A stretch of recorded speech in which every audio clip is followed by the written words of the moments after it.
ಈಗ ಗಮನಿಸಿ, ಕ್ರಿಕೆಟ್ ಆಡೋರು ಎಷ್ಟು ಜನ ಇರೋದು? ಕಡಿಮೆ ಆದ್ರ ಕ್ರಿಕೆಟ್ ಆಡೋರು? ಕಡಿಮೆ ಆದ್ರ ಕಡಿಮೆ ಆಗ್ಲಿಲ್ಲ. ಏನೋ ಒಂದು ಬದಲಾವಣೆ ಆಯ್ತು ಅಲ್ಲಿ. ಏನ್ ಬದಲಾವಣೆ? ಎಷ್ಟು ಜನ? ಈ 5 ಜನ ಇದಾರಲ್ಲ, ಇವರು ಕ್ರಿಕೆಟ್ ಆಡ್ತಾರೆ, ವಾಲಿಬಾಲ್ ಆಡ್ತಾರೆ. ಈ ವಾಲಿಬಾಲ್ ಆಡೋರು ಇಲ್ಲೊಂದು 7 ಜನ, ಇಲ್ಲೊಂದು 10 ಜನ ಇದ್ದಾರೆ ಅಂತ ಹೇಳಿ ಅನ್ಕೊಳ್ಳೋಣ. ಹಾಗಾದ್ರೆ ವಾಲಿಬಾಲ್ ಆಡೋರು 8 ಜನ ಇದ್ದಂಗಾಯ್ತು. 20. ಇವ್ರು ಇಷ್ಟನೇ ತಗೊಂತೀರೋ ಇವ್ರನ್ನ ತಗೊಂತೀರೋ?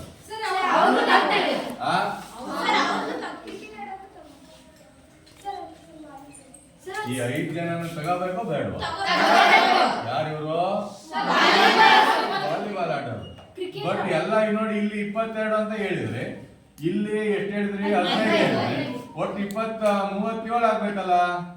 ಇವೆಲ್ಲವನ್ನು ಕೂಡಿ 32 ಆಗುತ್ತೆ. ಯಾಕಂಗಾಯ್ತು? ನೋಡಿ, 10, 17, 27, 17, 22, 32. ಇಲ್ಲಿ ಒಟ್ಟು 37 ಆಗ್ಬೇಕು. ಕ್ರಿಕೆಟ್ನವರು ಎಷ್ಟು? ವಾಲಿಬಾಲ್ 22, ಕ್ರಿಕೆಟ್ನವರು 15, 37 ಆಗ್ಬೇಕು. ಯಾಕೆ 32 ಆಯ್ತು ಅಂದ್ರೆ, ಇಲ್ಲಿರುವ 5 ಜನ ಏನ್ ಮಾಡ್ತಾರೆ? ಈಗ ಟ್ವಿಸ್ಟ್ ಇನ್ ದ ಸ್ಟೋರಿ ಅನ್ನೋಂಗೆ ಇನ್ನೊಂದು ಈ ರೀತಿ ಒಂದು ಆಯತವನ್ನ ಹಾಕ್ತಾರೆ. ಆಯತವನ್ನ ಹಾಕಿ ಈ ರೀತಿ ಒಂದು ಆಯತವನ್ನ ಹಾಕ್ತಾರೆ. ಆಯತವನ್ನ ಹಾಕಿ ಇಲ್ಲಿ 7, ಇಲ್ಲಿ 9, ಇಲ್ಲಿ ಎಷ್ಟಿತ್ತು? 10 ಇತ್ತು. ಇಲ್ಲಿ ಯಾರೋ ಒಂದು 3 ಇದೆ ಅಂತ ಹೇಳಿ ಅನ್ಕೊಳ್ಳೋಣ. ಹಿಂಗಾಗ್ತಾರೆ. ಇವ್ರು ಯಾರು? ಫುಟ್ಬಾಲ್ ಆಡುವವರು ಅಥವಾ ಟೆನ್ನಿಸ್ ಆಡುವವರು ಅಂತ ಹೇಳಿ ಅನ್ಕೊಳ್ಳೋಣ. ಟೆನ್ನಿಸ್ ಆಡುವವರು. ಈಗ ಏನಾಗ್ತಾ ಇದೆ? ಈಗ ಇದು ಸ್ವಲ್ಪ ಕಾಂಪ್ಲೆಕ್ಸ್ ಆಗ್ತಾ ಹೋಯ್ತು. ಯಾವುದು? ಈ ಚಿತ್ರ ಕಾಂಪ್ಲೆಕ್ಸ್ ಆಗ್ತಾ ಹೋಯ್ತು.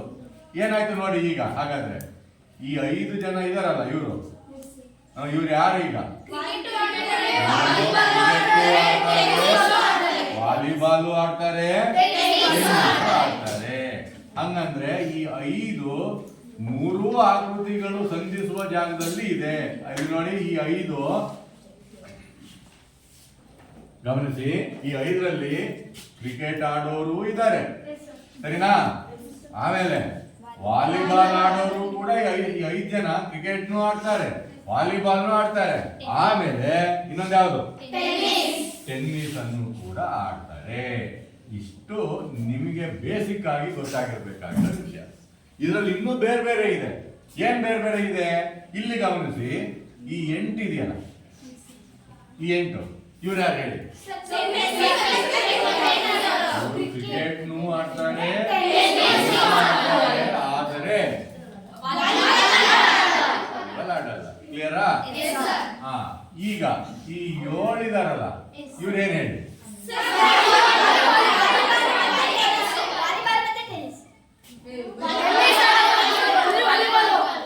ಬರೀ ವಾಲಿಬಾಲ್ ಆಡ್ತಾರೆ. ಬರೀ ವಾಲಿಬಾಲ್ ಆಡೋರು ಬರೀ 7 ಜನನ? ಬರೇ ವಾಲಿಬಾಲ್ ಮಾತ್ರ ಆಡೋರು ಯಾರು ಹೇಳಿ? ಬರೀ ವಾಲಿಬಾಲ್ ಆಡೋರು.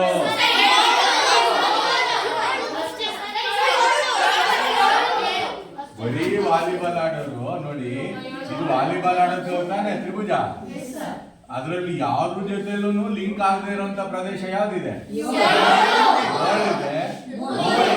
ಹಂಗಾದ್ರೆ ನಿಮಗೆ ಪ್ರಶ್ನೆ ಕೇಳುವಾಗ ಬರೀ ವಾಲಿಬಾಲ್ ಆಡುವವರು ಮಾತ್ರ ಯಾರು ಅಂತ ಪ್ರಶ್ನೆ ಕೇಳಿದ್ರೆ ಬರೀ 7 ಅನ್ಬಾರ್ದು, 3 ಅನ್ಬಾರ್ದು. ನೋಡ್ಕೋಬೇಕು. ಯಾಕಂದ್ರೆ 2-3 ಕಡೆ ನಂಬರ್ಸ್ ಕೊಟ್ಟಿರ್ತಾರೆ. 7, 3 ಸೇರಿಸಿ ಎಷ್ಟು?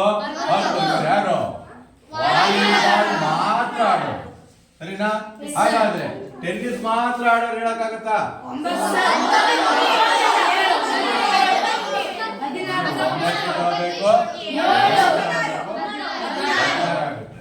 ಕ್ರಿಕೆಟ್ ಮಾತ್ರ ಆಡೋರು? ಇವರು ಕ್ರಿಕೆಟ್ ಆಡೋರಲ್ಲ, ಕ್ರಿಕೆಟ್ ಮಾತ್ರ ಆಡೋರು. ನೋಡಿ, 2 ವ್ಯತ್ಯಾಸನು ನೀವು ಗಮನಿಸಬೇಕು. ಕ್ರಿಕೆಟ್ ಆಡುವವರ ಸಂಖ್ಯೆಯನ್ನು ಬರೀರಿ ಅಂದ್ರೆ ಏನ್ ಮಾಡ್ತೀರಿ? ಈ ವೃತ್ತ ಕ್ರಿಕೆಟ್ ಆಡೋದು ಇದು. ಇಲ್ಲಿರೋದು ಎಲ್ಲರನ್ನೂ ತಗೊಂತೀರಿ ವೃತ್ತದೊಳಗಡೆ, ಆಯ್ತಾ? ಕ್ರಿಕೆಟ್ ಮಾತ್ರ ಅಂದ್ರೆ ಬೇರೆ ಯಾವ್ದ್ರ ಜೊತೆನೂ ಲಿಂಕ್ ಇರಬಾರ್ದು ಇದನ್ನ, ಹೌದಾ? ಸೊ ಅಲ್ಲಿ ಪ್ರಶ್ನೆಗಳನ್ನ ವಿವಿಧ ವಿವಿಧ ರೀತಿಯಲ್ಲಿ ಕೇಳ್ತಾರೆ. ಈಗ ನಿಮ್ಗೆ ಇದು ಐಡಿಯಾ ಗೊತ್ತಾಗಿದೆ. ಒಂದ್ 2 ಉದಾಹರಣೆ ನೋಡೋಣ, ಯಾವ್ಯಾವ ತರ ಪ್ರಶ್ನೆಗಳು ಕೇಳ್ತಾರೆ ಅಂತ ಹೇಳಿ. ನೀವು ಆನ್ಸರ್ ಹೇಳ್ತೀರಲ್ವಾ? ಮಾಡೋಣವಾ? ಓಕೆ, ಇಲ್ಲೊಂದು ಉದಾಹರಣೆ ತಗೊಳ್ಳಿ. ನಾನು ಕೇಳಿದವರು ಆನ್ಸರ್ ಕೊಡಿ. ನೋಡಿ, ಹೀಗೆ ಒಂದು ಆಯತ ಇದೆ.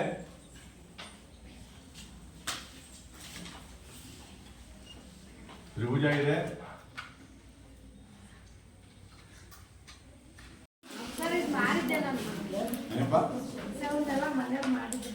ಗುಡ್, ಮಾಡಿದೀಯಾ? ಸೂಪರ್, ಒಳ್ಳೆಯದು. ಬಟ್ ಒಂದೆರಡು ಸಿಂಪಲ್ ಆಗಿ ನಾನು ಮಾಡೋ ವಿಧಾನ ಹೇಳ್ಕೊಡ್ತೀನಿ ಅಷ್ಟೇ. ಈಗ ಇದರಲ್ಲಿ ಎಷ್ಟು ತ್ರಿಭುಜಗಳಿವೆ? ಎಷ್ಟು ತ್ರಿಭುಜಗಳಿವೆ? 1 ತ್ರಿಭುಜಗಳಿದೆ. ಈಗ ಎಷ್ಟು ತ್ರಿಭುಜಗಳಿವೆ? 3 ತ್ರಿಭುಜ, 2 ಅಲ್ಲ. ಯಾಕೆ? 1 2 3 ಆಯ್ತಾ? ಈಗ ಎಷ್ಟು ತ್ರಿಭುಜಗಳಿದೆ? 5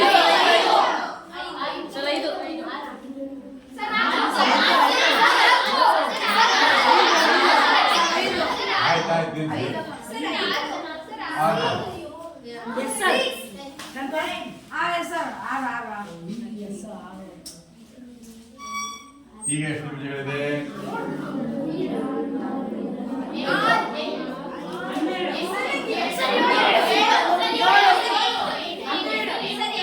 8 ಇಲ್ಲ. ನೋಡಿ, ಈಗ ಎಷ್ಟಿದೆ? 8 ಎಷ್ಟಿದಾವೆ ಇಲ್ಲಿ ಹೇಳಿ ನೋಡೋಣ. ಆಗ್ತಾ ಇದೆ ಅಲ್ವಾ?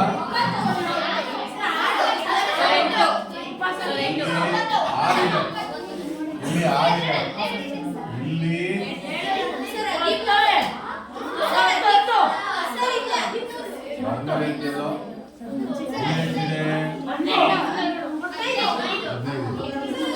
ಹೆಂಗ್ ಬಂತು ನೋಡಿ? ತುಂಬಾ ಸಿಂಪಲ್ ಟ್ರಿಕ್ಸ್. ಈ ತರ ಇದ್ರೆ ನೋಡಿ, ಎಲ್ಲಾ ಲೆಕ್ಕಗಳು ಈ ತರ ಬರಲ್ಲ.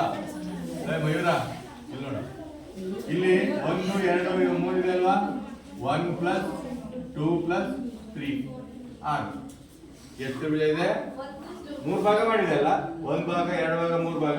1 + 2 + 3. ಇಲ್ಲಿ ಎಷ್ಟಿದೆ? 1 ಭಾಗ 2 ಭಾಗ 3 ಭಾಗ 4 ಭಾಗ. 1 + 2 + 3 + 4 ಎಷ್ಟು ಬಂತು? 10. ಇಲ್ಲಿ ಎಷ್ಟು ಬಂತು? 1 ಭಾಗ 2 ಭಾಗ 3 ಭಾಗ 4 ಭಾಗ 5 ಭಾಗ. 1 + 2 + 3 + 4 + 5 ಇಲ್ಲಿ ಕೊಟ್ಟು ಎಷ್ಟು? ಇದೆ ಅಲ್ವಾ? ಚೌಕಗಳು ಆಗ್ಬೇಕು ಅಂದ್ರೆ ನಾವ್ ಏನ್ ಮಾಡ್ಬೇಕು? ಇಲ್ಲಿ ಕರೆಕ್ಟ್ ಆಗಿ ಮಧ್ಯಕ್ಕೆ 1 ಗೆರೆ ಹಾಕ್ಬೇಕು, ಇಲ್ಲಿ 1 ಗೆರೆ ಹಾಕ್ಬೇಕು. ಆಯ್ತಾ? ಎಷ್ಟು ಚೌಕಗಳಾದವು? 5 ಚೌಕಗಳಾದವು. ನೋಡಿ, ಒಟ್ಟು 1 ಚೌಕ ಇತ್ತು ಹಿಂಗಿದ್ದಾಗ, ಒಂದು ಸ್ಕ್ವೇರ್ ಇದು. ಎಷ್ಟು ಭಾಗ ಆಯ್ತು? ಇಲ್ಲಿ ಲೈನು 2 ಭಾಗ ಆಯ್ತಲ್ವಾ? 4 ಭಾಗ ಅಂತ ತಗೋಬೇಡಿ. ಇದೊಂದು ಪಾರ್ಟ್ ಆಯ್ತು. ಹಾಗಾಗಿ 1 ಸ್ಕ್ವೇರ್ ಪ್ಲಸ್ 2 ಸ್ಕ್ವೇರ್ ಅಂತ ತಗೊಳ್ಳಿ. ಇಲ್ಲಿ ಎಷ್ಟು ಬರುತ್ತೆ? 5 ಬರುತ್ತೆ. ಇಲ್ಲೇ ತಗೊಂಡ್ರಿ 1 + 2 + 3 ಈಗ ತಗೊಂಡ್ರಿ. ಚೌಕಗಳನ್ನ ಎಣಿಸುವಾಗ ಏನ್ ಮಾಡ್ಬೇಕು? 1 ಸ್ಕ್ವೇರ್ + 2 ಸ್ಕ್ವೇರ್. ಅಕಸ್ಮಾತ್ 3/3 ಚೌಕ ಹಾಕಿದ್ರು ಅಂತ ಅನ್ಕೊಳ್ಳಿ, 3/3 ಚೌಕ ಅಂತ ಕರಿತೀವಿ. ಇದು 1 2 3 ಇಲ್ಲಿ 3 ಭಾಗ ಆಯ್ತು. ಚೌಕ ಆಗ್ಬೇಕಂದ್ರೆ ಇಲ್ಲೂ ಕೂಡ 3 ಭಾಗನೇ ಮಾಡ್ಬೇಕು. ಏನಾಯ್ತು? ಈಗ ಇದು 1 ಸ್ಕ್ವೇರ್ + 2 ಸ್ಕ್ವೇರ್ + 3 ಸ್ಕ್ವೇರ್. 1 ಸ್ಕ್ವೇರ್ ಅಂದ್ರೆ 1, 2 ಸ್ಕ್ವೇರ್ ಅಂದ್ರೆ 4, 3 ಸ್ಕ್ವೇರ್ ಅಂದ್ರೆ 9. ಒಟ್ಟು 14 ಚೌಕಗಳು ಇದಾವೆ ಇದರಲ್ಲಿ. ಈಸಿ ಅಲ್ವಾ? ಕೌಂಟ್ ಮಾಡಿ 14 ಎಲ್ಲಿದ್ದಾವೆ? ನೀವು ಕೌಂಟ್ ಮಾಡಿದ್ರೆ ಅಷ್ಟೇ ಬರುತ್ತೆ. 1 2 3 4 5 6 7 8 9. ಇದೊಂದು 10, ಇದೊಂದು 11, ಇದೊಂದು 12, ಇಲ್ಲಿರೋದೊಂದು 13, ದೊಡ್ಡದೊಂದು 14. ಸ್ಕ್ವೇರ್ಸ್ ಇದ್ರೆ ಇದೇ ಇದರಲ್ಲಿ ಆಯತ ಇತ್ತು ಅಂದ್ರೆ ಯಾವುದೇ ಸೂತ್ರ ಇಲ್ಲ. ನೀವು ಹಂಗಂತ ಹೇಳಿ ಸರ್ ನಿಮ್ಗೆ ಹೇಳಿದ್ದಾರೆ ಅಂತ ಹೇಳಿ ಆಯತಕ್ಕೂ ಕೂಡ ಅದನ್ನೇ ಮಾಡ್ತಾ ಕೂತ್ಕೊಳ್ಳಂಗಿಲ್ಲ. ನೋಡಿ, ಈಗ ಇದೇನ್ ಹೇಳಿದ್ದು? ಆಯತಗಳನ್ನ ಹೆಂಗೆ ಎಣಿಸೋದಾಗಾದ್ರೆ ನೋಡಿ, ಅದಕ್ಕೆ ಒಂದು ಟ್ರಿಕ್ಸ್ ಇದೆ.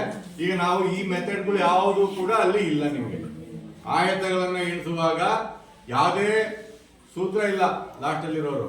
ಇದಕ್ಕೆ ಏನ್ ಮಾಡ್ಬೇಕು, ನೀವು ಎಲ್ಲದಕ್ಕೂ ನಂಬರ್ ಕೊಡ್ತಾ ಹೋಗಿ. 3, 4, 5, 6. ಈ ನಾನು ಹೇಳುವಂತದ್ದು ಪ್ರತಿ ಕೌಂಟಿಂಗ್ ಫಿಗರ್ಸಿಗೂ ಕೂಡ ಕಾಮನ್ ರೂಲ್ ಏನಿಲ್ಲ. ಅದು ನೀವು ಯಾವುದು ಮಿಸ್ ಆಗಬಾರ್ದು ಅಂದ್ರೆ ಬಾಯಲ್ಲೇ ಎಣ್ತಾ ಹೋಗೋದಲ್ಲ. ಸರ್ ಇದು ಇದು ಇದು ಇದು ಇವೆರಡು ಸೇರ್ಸೊಂದು ಇವೆರಡು ಸೇರ್ಸೊಂದು ಇವೆರಡು ಸೇರ್ಸೊಂದು ಅಂತೇಳಿ ಅನ್ಕೊಂಡು ಜನರಲ್ ಆಗಿ ಕಡಿಮೆನೆ ಇಟ್ಬಿಟ್ಟಿರ್ತೀರ. ಬಟ್ ಹಿಂಗ್ ಮಾಡುವಾಗ ಏನ್ ಬೇಕು, ಈಗ ಇದರಲ್ಲಿರುವಂತಹ ಆಯತಗಳ ಸಂಖ್ಯೆ ಎಷ್ಟು ಅಂತ ಪ್ರಶ್ನೆ ಕೇಳ್ತಾರೆ, ಹೌದಾ? ನೋಡಿ, ಒಂದೊಂದರವು ಎಷ್ಟಿದಾವೆ ಅನ್ನೋದು ಫಸ್ಟ್ ಬರ್ಕೋಬೇಕು. ಒಂದರವು ಎಷ್ಟಿದಾವೆ? ಇದೊಂದು ಆಯತ, ಇದೊಂದು ಆಯತ, ಇದೊಂದು ಇದೊಂದು ಇದೊಂದು ಇದೊಂದು 6 ಇದಾವಲ್ಲ. ಎರಡೆರಡು ಸೇರಿ ಎಷ್ಟಾಗ್ತವೆ ಅಂತ ನೋಡಿ, ಹಂಗ್ ಬರ್ಕೋಬೋದು ನೀವು. 1, 2, 3, 4 ಸೇರಿ ಒಂದು ಆಯತ, ಸರಿನಾ? ಹೌದೇನ್ರು? ಇದಿಷ್ಟು ಆಯ್ತಾ ಅಲ್ವಾ? ಆಮೇಲೆ 5, 6 ಸೇರಿ ಒಂದು ಆಯತ, ಆಮೇಲೆ ಅಷ್ಟೇನಾ? ಮುಗೀತಾ? ಹಿಂಗ್ ಬರುತ್ತಲ್ಲ ಮತ್ತೆ 1, 3, 3, 5, 2, 4, 4, 6 ಅಷ್ಟೇ. ಎರಡೆರಡು ಇಡೋದು. ಹಿಂಗಾದಾಗ ಯಾವ್ದು ಮಿಸ್ ಆಗಲ್ಲ. 1, 2, 3, 4, 5, 6, 7 ಇವು ಒಟ್ಟು 7 ಬಂದು 3, 3 ಸೇರಿ ಯಾವ್ದಾರ ಆಯ್ತು ಆಗುತ್ತಾ ನೋಡಿ.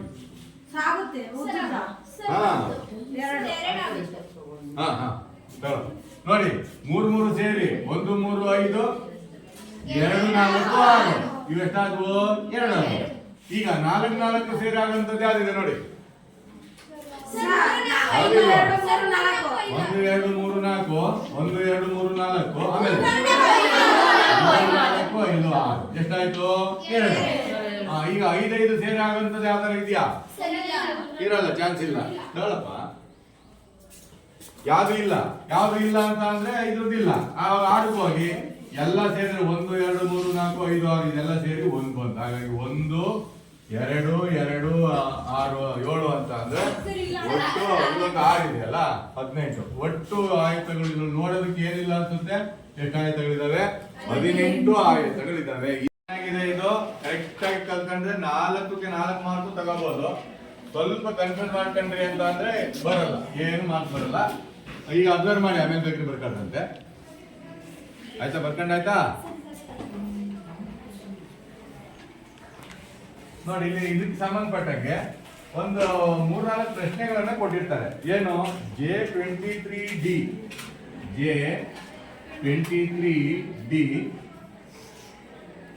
is equal to N35G. ಹಾಗಾದ್ರೆ ಇದಕ್ಕೂ ಇರೋ ಸಂಬಂಧವನ್ನು ನೋಡ್ಬೇಕು. A25E ಇದಕ್ಕೆ ಏನ್ ಬರುತ್ತೆ ಅನ್ನೋದನ್ನ ಇಲ್ಲಿ ಬರಿಬೇಕು ಅಷ್ಟೇ. ಇದಕ್ಕೆ ಏನ್ ಸಂಬಂಧ ಇದೆ ನೋಡ್ಕೋಬೇಕು. ಇದಕ್ಕೆ ಸಂಬಂಧಿಸಿದಂತೆ ಅದೇ ರೀತಿಯಲ್ಲಿ ಇಲ್ಲಿ ನೋಡಿ ಬರಿಬೇಕು. ಗಮನಿಸಿ, ಫಸ್ಟ್ ಏನ್ ಕೊಟ್ಟಿದ್ದಾರೆ ನೋಡಿ. J23D ಎಲ್ಲಿದೆ? J ಎಲ್ಲಿದೆ? ಇಲ್ಲಿದೆ. 23 ಎಲ್ಲಿದೆ? ಇಲ್ಲಿದೆ. D ಎಲ್ಲಿದೆ? ಇಲ್ಲಿದೆ. ಅಬ್ಸರ್ವ್ ಮಾಡಿ, J23D ಅದಕ್ಕೆ ಒಂದು ಗೆರೆ ಈ ರೀತಿ ಹಾಕೊಳ್ಳಿ. ಅಬ್ಸರ್ವ್ ಮಾಡಿದ್ರೆ ಆಮೇಲೆ ಬರ್ಕೊಳ್ಳಿ. ಫಸ್ಟ್ ಕೇಳಿಸ್ಕೊಳ್ಳಿ, ಅರ್ಥ ಮಾಡ್ಕೊಂಬಿಡಿ. ಇದಕ್ಕೆ ಅಲ್ಲಿ ಏನ್ ಕೊಟ್ಟಿದ್ದಾರೆ? N35G ಕೊಟ್ಟಿದ್ದಾರೆ. N ಎಲ್ಲಿದೆ? ಇಲ್ಲಿದೆ. ಇಲ್ಲಿಂದ ಇಲ್ಲಿಗೆ ಹೋದ್ರು, ಇಲ್ಲಿಗೆ ಬಂದ್ರು. ನೋಡಿ, ಇಲ್ಲಿ ಹೆಂಗ್ ತಗೊಂಡ್ರು? J ಒಂದ್ ಕಾಲಮ್ ಇಲ್ಲಿಗೆ ಬಂದ್ರು, ಆಮೇಲೆ ಇಲ್ಲಿಗೆ ಹೋಗ್ಲಿಲ್ಲ, ಇದ್ರ ಪಕ್ಕಕ್ಕೆ ಹೋದ್ರು. ಇದಕ್ಕೆ ಇಲ್ಲೇ ತಗೊಂಡ್ರು N35G ತಗೊಂಡ್ರು. ಇವೆರಡಕ್ಕೂ ಸಂಬಂಧ ಹೀಗಿದೆ. ಇದನ್ನ ತಗೊಂಡಾಗ ಈ ತರ ತಗೋಬೇಕು. ಅದೇ ರೀತಿ ಇದನ್ನ ತಗೊಂಡಾಗ ಏನ್ ತಗೋಬೇಕು ಅನ್ನೋದನ್ನ ನಾವು ಬರಬೇಕು. K25E ಎಲ್ಲಿದೆ ನೋಡಿ. K25E ಇದೆ. ನೀವೇ ಹೇಳ್ಬಿಡ್ತೀರಿ ಈಗ.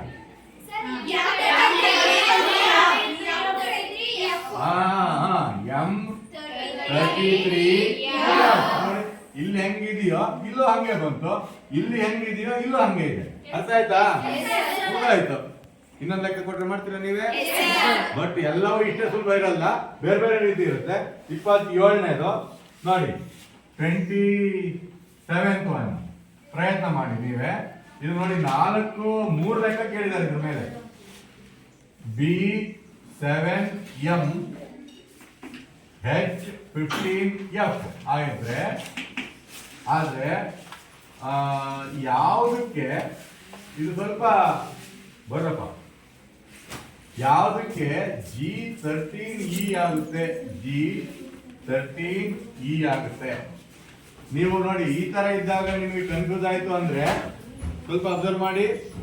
ಇದನ್ನ ಯಾವುದಕ್ಕೆ ಇದು ಅಂತ ಹೇಳಿ ಕೇಳಿದ್ದಾರೆ ಅಲ್ವಾ? ಇದು ಕನ್ಫ್ಯೂಸ್ ಆಯ್ತು ಅಂದ್ರೆ ನೀವೇನ್ ಮಾಡ್ತೀರಾ, ಇದನ್ನ ಈ ಕಡೆ ಬರ್ಕೊಳ್ಳಿ. ನೋಡಿ H15F ಗೆ B7M ಆದ್ರೆ ಇದನ್ನ ಬರ್ಕೊಳ್ಳಿ. ಅವಾಗ G13E ಗೆ ಏನು ಅಂತ ಹೇಳಿ ಅರ್ಥ ಆಗ್ತಾ ಇದೆಯಲ್ಲ? ಈ ತರ ಕೊಟ್ಟಾಗ ಮಧ್ಯದಲ್ಲಿ ಗ್ಯಾಪ್ ಕೊಟ್ಟಾಗ ಉಲ್ಟಾ ಮಾಡಿ ಬರ್ಕೊಳ್ಳಿ. ಇದನ್ನ ಉಲ್ಟಾ ಬರ್ಕೊಳ್ಳಿ, ಇದಾಯ್ತು. ಇದಕ್ಕೆ ಇದಾದ್ರೆ ಇದಕ್ಕೆ ಏನು ಅಂತ ಹೇಳಿ. ಈಗ H15F ನೋಡಿ, ನೀವು ಟ್ರೈ ಮಾಡಿ. H15F ಈಗ ಅಲ್ಲಿ ಮಾಡಿದ್ನಲ್ಲ ಅದೇ ರೀತಿ ಮಾಡಿ ಆನ್ಸರ್ ಮಾಡಿ. ಬಟ್ಲಲ್ಲಿ ಬರ್ಕೊಂಡ್ರ ಪೆನ್ಸಿಲ್ ಹಾಕೊಳ್ಳಿ, ಪೆನ್ಸಿಲಲ್ಲಿ ಗೆರೆ ಹಾಕೊಳ್ಳಿ ಅದಕ್ಕೆ. ಆಮೇಲೆ ಎರಡನೇ ಪ್ರಯತ್ನ ಮಾಡಿ.